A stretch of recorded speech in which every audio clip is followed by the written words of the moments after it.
would you agree that this is the most serious security lapse since President Reagan was shot in 1981 of the Secret Service? Yes, sir, I would.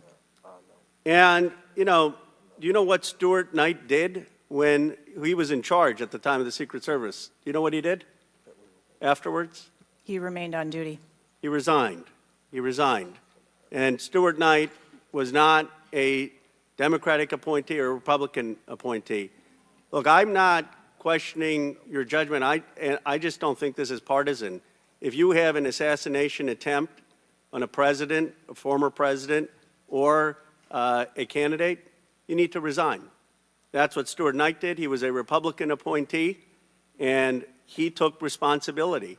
And I think you need to reflect. This is not a question of you. It's a question of the American people. You cannot go leading a Secret Service agency when there is an assassination attempt on a presidential candidate. I would say that about anyone who is running. And so I guess my question to you is, what's the difference between your position and what Stuart Knight did? What I will tell you, sir, is that I am dedicated to finding the answers to what happened. And like every Secret Service agent, we don't shirk our responsibilities. I will remain on and be responsible to the agency, to this committee, to the former president, and to the American public. But is there a reason you wouldn't just do what Stuart Knight did after the Reagan assassination attempt? I believe that I provided an answer. There's nothing more that you have to say? I mean, do you really believe at this moment, given how divided the country is and the questions asked, that your service in this role is the best for the nation? I mean, I'm not saying you can't do public service again, you can't do something else again. Do you really genuinely in your heart believe that you being in this role is what's right for America at this moment? I mean, do you think there are people who are Trump supporters who have confidence in you? The one thing that we've got to have agencies in this country that transcend politics, that have the confidence of independents, Democrats, Republicans, progressives, conservatives. Do you really believe that the majority of this country has confidence in you right now? I believe that the country deserves answers, and I am committed to finding those answers and providing those answers. And some of us remember the November 22nd, 1963 assassination of President Kennedy. Some of us, like myself, remember 2 days later when Jack Ruby on live TV shot and killed Lee Harvey Oswald. We've seen over and over and over since that time these kind of attempts, whether it was the assassination of Martin Luther King or Bobby Kennedy, or the attempted attack on George Wallace in Laurel, Maryland, the shooting in 1981 of Ronald Reagan, our friend and colleague Steve Scalise shooting here in D.C., and the unfortunate attack on Paul Pelosi, and now this matter regarding former President Trump. Let me try, if I might, to take another walk at this. People just assume that whoever is in charge takes full responsibility when there's never been, at least on this magnitude and scale, this sort of failure. So when members ask you, are you going to resign, and you say you have no intention to, they are perplexed, like many people who watch what's going on. And there's some things I just don't understand. Why was the building, the ARG building, placed outside of the perimeter when clearly it was close enough for someone to launch an attack? So again, sir, we are looking into all of the details of how the advance was comprised, but I can tell you that there was overwatch on that building provided that day. By a drone? I'm not going to get into the specifics of technology or assets that were used in this forum. I think it's fair to say the overwatch failed, because the shooter got up on the roof and stayed there for a while, and people had pointed him out. So do you think that your overwatch was a failure in that case? I think that we need to know the full details to understand how this occurred. Show up today. That is not transparent, by the way. You stated earlier, Secret Service is not political. Is that correct? Yes. Okay. Would you say leaking your opening statement to Punchbowl News, Politico's Playbook, and Washington Post several hours before you sent it to this committee as being political? Yes or no? I have no idea how my statement got out. Well, That's bullshit. So, Mr. Chairman, I would like to ask unanimous consent to enter into the record articles by Punchbowl News, Political Playbook, Washington Post, all done at 5:24 a.m., 6:12 a.m., 6:34 a.m., a solid 3 to 4 hours before this committee got your statement. Without objection, so ordered. Okay. Is the Secret Service fully cooperating with our committee? Yes. Okay, you say you're fully cooperating with this committee. On July 15th, this committee sent you a list of demands of information that we wanted. Has the Secret Service provided this committee a complete list of all law enforcement personnel that were there that day? Have you done that? Have you provided a list to the Oversight Committee? Yes or no? I will have to get back to you on that. That is a no. Have you provided all audio and video recordings in your possession to this committee, as we asked on July 15th, yes or no? I would have to get back to you. That is a no. You're full of shit today. You're just being completely dishonest. Mr. Chairman. Chairman, Mr. Chairman, Chairman, I want to. I'm Come gonna on. We have to continue. maintain decorum in this committee, Any, no matter how have you provided upset we any get. and all memos to this committee that we've asked you on July 15th? Have you provided all memorandums within the Secret Service? I would have to get back to you on That is a no. You are being dishonest or lying. Like, you're being dishonest here with this committee. These are important questions that the American people want answers to, and you're just dodging and talking around it in generalities. And we had to subpoena you to be here, and you won't even answer the questions. We have asked you repeatedly to answer our questions. This isn't hard. These are not hard questions.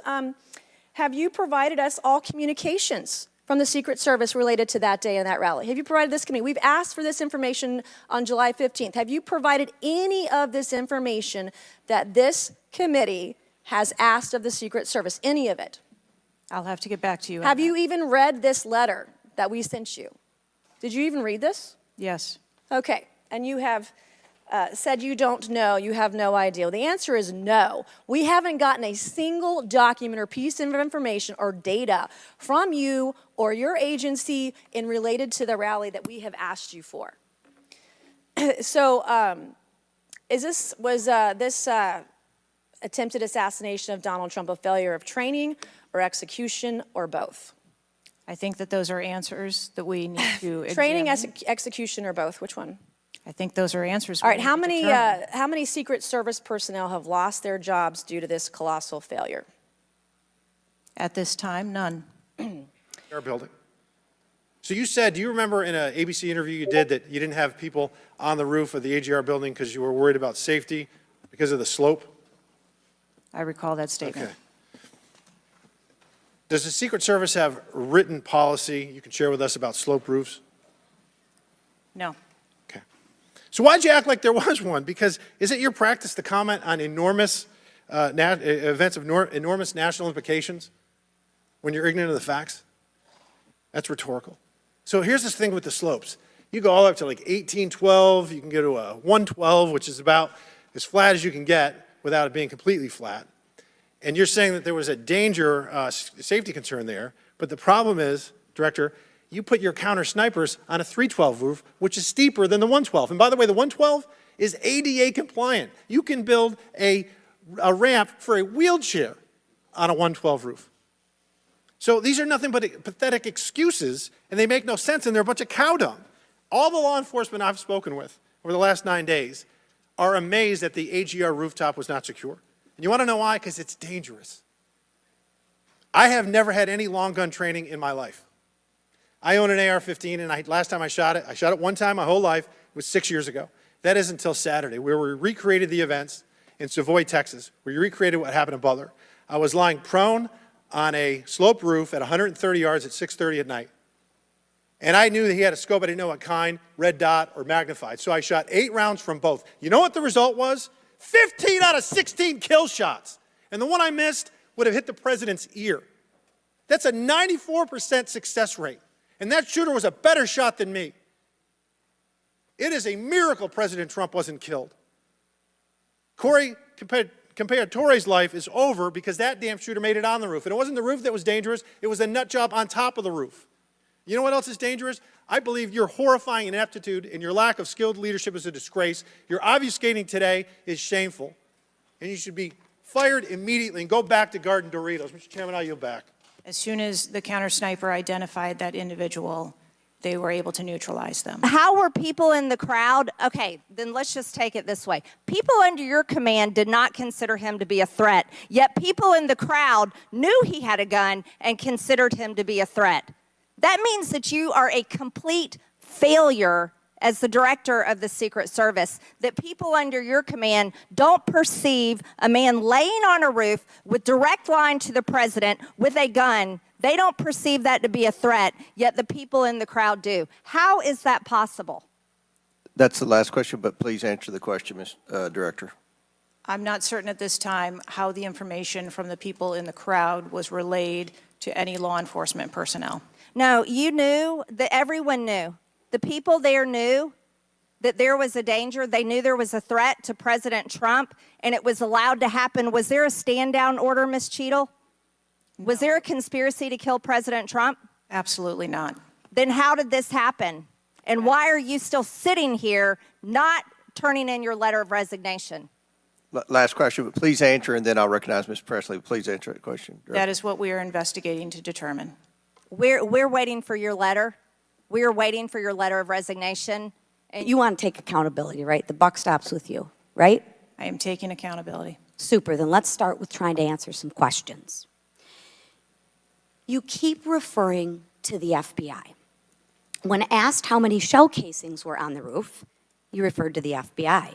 When asked if there were explosives in the car, you referred to the FBI. When asked if Crooks was acting alone, you referred to the FBI. See a common theme here? I can go on and on. My question is, who at the FBI should I speak with? Wait for it. Wait for it.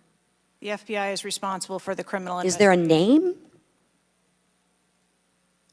I'm not certain. I'm not certain. Who at All the right, here we go. FBI I'm is not running the certain. I investigation. don't know. Let me ask a different question. Have you been in communication with the FBI? Yes, I have. With whom? I speak with the director and the deputy director. Okay. And what have they shared with you about this investigation? So I'll give you an opportunity to answer again. Did they share with you how many shell casings were on the roof? They have shared with me the evidence. Did they they've collected. share with you how many shell casing were on the roof? Yes. Okay, how many were there? I would refer to the FBI for their How investigation many were there? and their information that they need to share in their investigation. So they've shared the information with you. You just don't want to share the information with us, correct? We have concurrent investigations that are going on. So they have shared this information with you. You know the answer to the question. You just refuse to answer the question from the member of Congress who has subpoenaed you to be here. Is there a different answer to that question?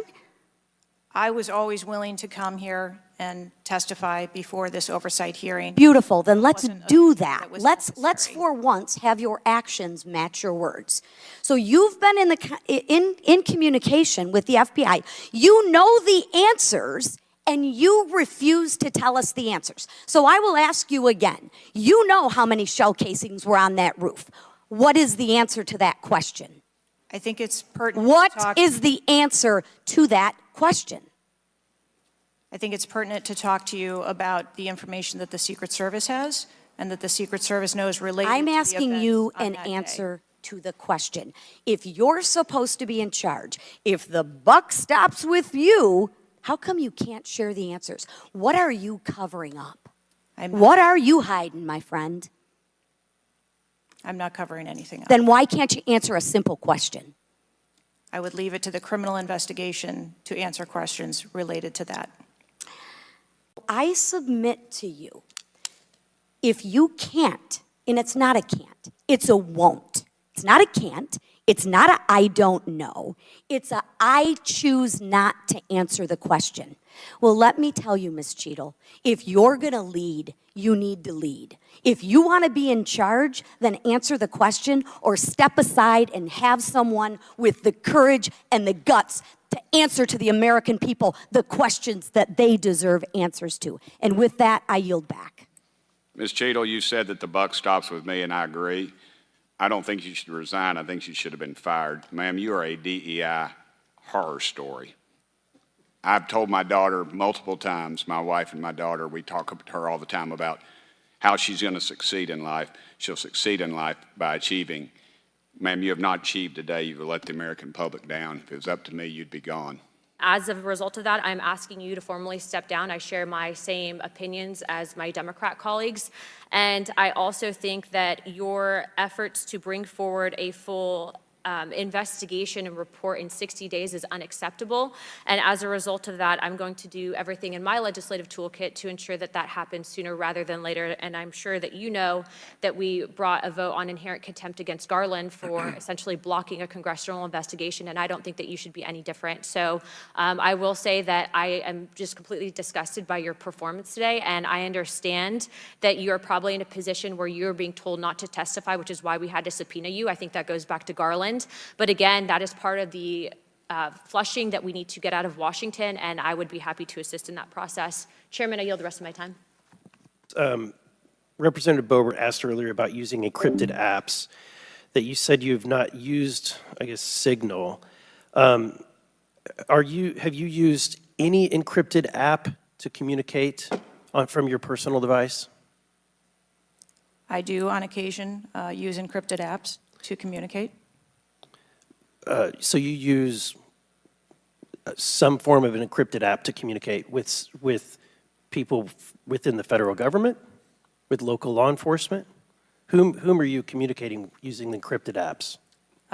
Many times it's with colleagues and associates. So you're communicating with colleagues on a personal device? There are times that the Secret Service, when we work internationally with some of our partners, that they don't have the same texting capability. And you're not able to do that with your government-issued device? Recently, we have been able to install some of those apps on government devices. Okay. Let's talk about some of the things that we can get access to. I'm actually shocked that you are using your personal device and encrypted communication tools. I think that might be the most shocking thing that I've heard today. I didn't expect for you to say that. It's shocking to me that we are communicating in a encrypted app to colleagues. I'm almost certain that violates some federal laws. I would like to clarify, you didn't ask me whether my communications were government work related or whether they were personally related. You're communicating with colleagues. I don't communicate government business with colleagues on a personal device. I communicate on my work device. Are you using an encrypted device on your work device? I am not. No encrypted apps? No, I do not. Okay. Chairman, in my opinion, according to some of the testimony today, I feel that you have perjured yourself in some instances, and so I'm going to ask for a full review of the transcripts by staff, and if you find that to be the case, I do ask that you bring perjury charges against the director. I will say this, it is very frustrating, and I've talked to my colleagues and we've said it to your face, that you have been up here basically stonewalling our ability to get the answers to the American people. And what I will also say is that every single member of Congress does not feel safe with you in charge. You have heard that, and I think that we are all sitting ducks with you in directing the Secret Service currently.